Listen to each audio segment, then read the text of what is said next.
장사를 방해하고 있으니 사업이 잘 되면 오히려 이상해 보이는 상황입니다. 빨리 사업 접으세요. 그게 남는 겁니다. 네.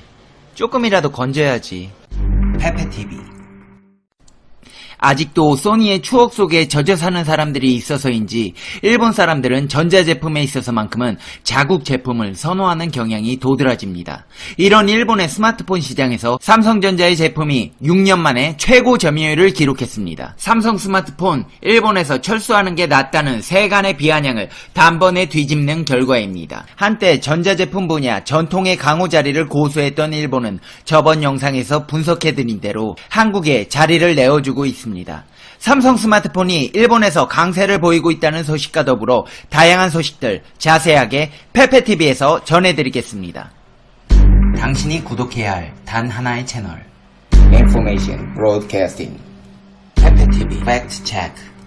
시장조사 업체 스트래티지 애널리틱스가 발표한 바에 따르면 삼성전자는 올 2분기 일본 스마트폰 시장에서 60만 대를 출하해 점유율 9.8%를 달성했습니다. 부동의 1위 애플 50.8%에 이은 2위였습니다. 삼성전자가 이렇게 10%에 가까운 점유율을 낸 것은 정확히 6년 만입니다. 이렇게 올해 삼성이 일본에서 스마트폰 2위를 차지했는데요. 그렇다면 작년 순위는 어땠을까요? 작년에도 일본 아이폰의 시장 점유율은 무려 54.2%로 다른 제조사들을 거뜬히 넘기고 압도적으로 1위를 차지했습니다. 샤프 스마트폰 점유율은 9.8%였습니다. 3위는 중국의 화웨이였고 4위는 소니였습니다. 작년 삼성의 순위는 5위에 그쳤지만 올해 스마트폰 시장에서 2위를 차지하면서 기염을 토했습니다. 이렇게 삼성의 스마트폰이 애플에 이어 2등의 성적표를 받은 것은 전자제품 분야에서 배타적인 일본에서 기술력을 인정받았다고 할 수 있습니다. 그도 그럴 것이 우리나라는 지난해 글로벌 전자업계에서 중국과 미국에 이어 세계 3위 생산국에 랭크되며 전자업계 강국임을 드러냈습니다. 지난해 한국의 전자산업 생산액이 1711억 달러로 일본을 누르고 3위를 차지했습니다. 이는 디램과 낸드 등의 메모리 반도체 수출이 호조를 보였고 특히 올레드 분야에서 범접할 수 없는 압도적 1위를 차지했습니다. 그리고 이 분야의 스페셜리스트는 단연코 삼성입니다. 삼성전자가 글로벌 D램 시장에서 6분기 만에 가장 높은 점유율을 기록했습니다. 그리고 삼성은 반도체 시장에서 경쟁사들과의 격차를 더 벌렸습니다. 삼성전자가 올 2분기 D램 시장 점유율에서 압도적인 1위를 차지했고 올 2분기 D램 시장 점유율은 45.7%로 2017년 4분기 46%의 이후 가장 높았습니다. 최근 슈퍼호황이 끝나면서 메모리 반도체의 수요 감소와 가격 하락세가 두드러지면서 삼성전자의 전분기보다 매출이 2.7% 줄어드는 등 타격을 받았습니다. 하지만 어려움 속에서도 점유율은 오히려 3%포인트 상승했습니다. 업계에서는 삼성전자의 기술 초격차 때문에 1위 지배력이 더 강화되었다는 평가가 나오고 있습니다. 이런 가운데 삼성의 기술 초격차 전략은 계속되고 있는데요. 삼성전자는 최고 용량을 지원하는 차세대 고용량 D램 모듈 등을 본격 양산했다고 밝혔습니다. 사정이 이렇다 보니 업계에서는 삼성이 아니면 안 된다는 업체들이 늘어나고 있습니다. 반도체 위탁 생산 업체로 삼성을 선택한 이유는 반도체 회로 설계를 의뢰한 고객사가 직접 삼성을 꼭 집어 여기서 생산해달라고 요구하기 때문입니다. 한일 경제전쟁이 격화되는 가운데 일본의 심장부 도쿄에서 열린 삼성 파운드리 포럼 재팬에 참석한 한 일본 반도체 설계 전문회사 관계자가 한 말입니다. 2030년까지 133조 원을 투자해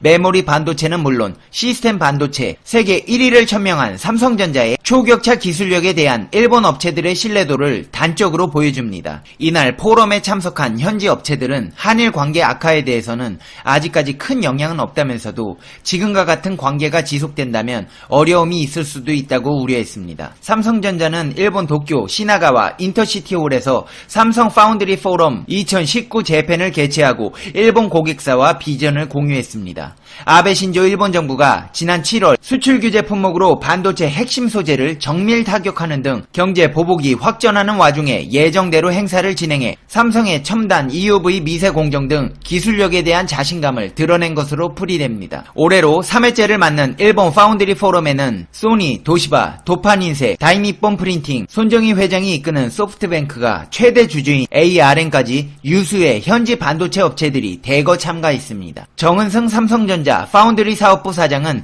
이날 기조연설을 통해 삼성전자는 전 세계에서 파운드리 포럼을 개최해 고객 파트너사들과 투명하고 신뢰 있는 협력 관계를 구축하고 있다며 일본에서도 그 활동은 변함없다고 강조했습니다. 한일 관계 악화에도 일본 고객사들과의 협력을 흔들림 없이 강화해 2030년 시스템 반도체 1위를 달성하겠다는 의지를 분명히 한 것으로 해석됩니다. 정 사장은 이날 삼성의 반도체 성공 역사를 일본 고객사를 대상으로 자세히 설명하며 4차 산업혁명 시대가 본격화되면서 5G, 사물인터넷, 인공지능 등에서 삼성이 개발 생산하고 있는 반도체 제품들이 많은 역할을 할 것이라며 초격차 자신감을 내비쳤습니다. 그러면서도 애플리케이션, 프로세서, 엑시노스 9825 등 7나노 EUV 공정 기반 제품과 지난 4월 업계 최초로 개발한 5나노 공정, 내년에 본격 가동 예정인 화성 EUV 전용 생산 라인 등을 중점적으로 소개했습니다. 또 2021년 양산 예정인 3나노 공정과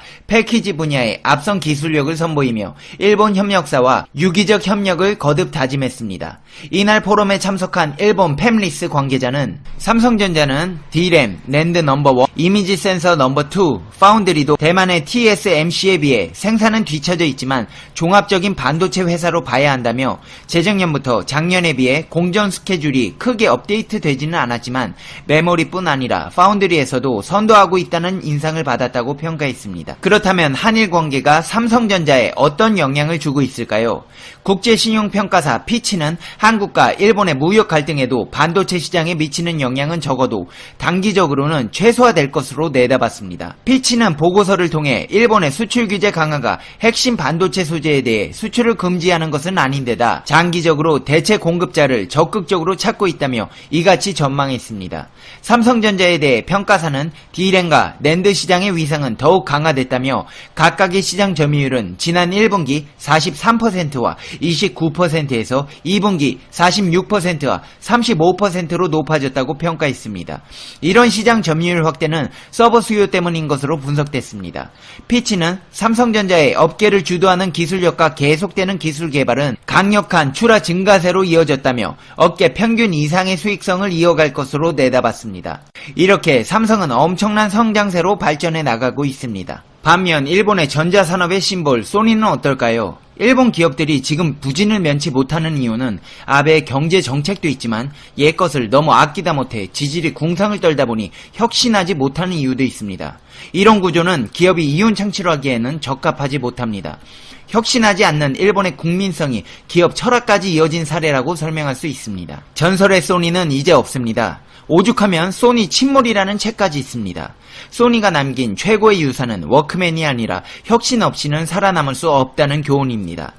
한때 전자제품 시장을 호령하던 소니는 온데간데 없고 영광의 추억만 남아있습니다. 1990년대 최고의 인기를 구가했던 소니의 지금 상황은 어떨까요?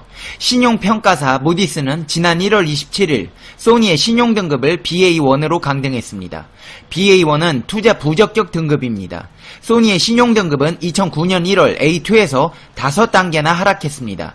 반면 삼성전자는 A1을 유지하고 있습니다. 전망도 긍정적으로 윗단계인 AA3로 상향될 가능성도 있습니다.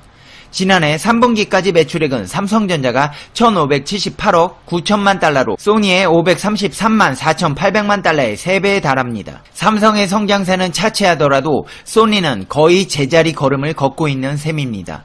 소니 몰락의 가장 큰 원인은 혁신의 부재가 꼽힙니다. 워크맨으로 대표되는 소니의 기술은 당시 시장을 선도할 만큼 충분히 혁신적인 것이었습니다. 그러나 빠른 환경 변화에 대응하지 못하고 자사의 기술력만을 맹신하는 바람에 후발주자들에게 역전당하고 시대에 뒤처졌습니다. 대표적인 사례가 음악시장의 실패입니다. 2000년대 음악시장은 MP3로 주도권이 넘어갔으나 소니는 MD와 AT-RAC 포맷 등을 고수하다가 소비자들로부터 철저하게 외면당했습니다. 그새 아이튠즈를 내세운 애플이 음악시장을 석권했습니다. 소니는 새로운 기술 개발도 소홀히 했습니다. 2008년 TV 연구를 담당하던 A3 연구소가 폐쇄됐습니다. A3 연구소는 소니 TV의 영상 기술 개발을 담당하던 곳으로 소니 혁신의 심장부였습니다. 비용 절감을 위해 A3 연구소가 폐쇄되자 연구소장 곤도 데스지로는 소니는 더 이상 기술 기업이 아니다 라는 말을 남기고 29년간 근무한 정등 회사를 떠났습니다. 소니는 TV 시장의 주도권 역시 삼성전자에게 넘겨주고 말았습니다. 일본의 한 경제주간지는 전설의 소니는 이제 없으며 기술력을 버린 소니가 회생하기는 힘들 것이라고 선언했습니다. 아무리 세계 제1의 혁신기업일지라도 끊임없이 노력하지 않으면 추락하는 것은 금방이라는 사실을 소니가 보여주고 있습니다. 소니의 몰락은 삼성전자에게 반면 교사가 되어주고 있습니다. 삼성전자는 올해 들어 혁신을 유독 강조하고 있습니다. 한때 소니를 따라잡기 위해 애썼으나 이제 그 상대가 혁신을 게을리해 몰락하는 것을 보면서 취하는 조치입니다. 이건희 삼성전자 회장은 신년사에서 산업의 흐름을 선도하는 사업구조의 혁신, 불확실한 미래에 대비하는 기술 혁신, 글로벌 경영체제를 완성하는 시스템 혁신에 더욱 박차를 가해야 한다고 강조했습니다.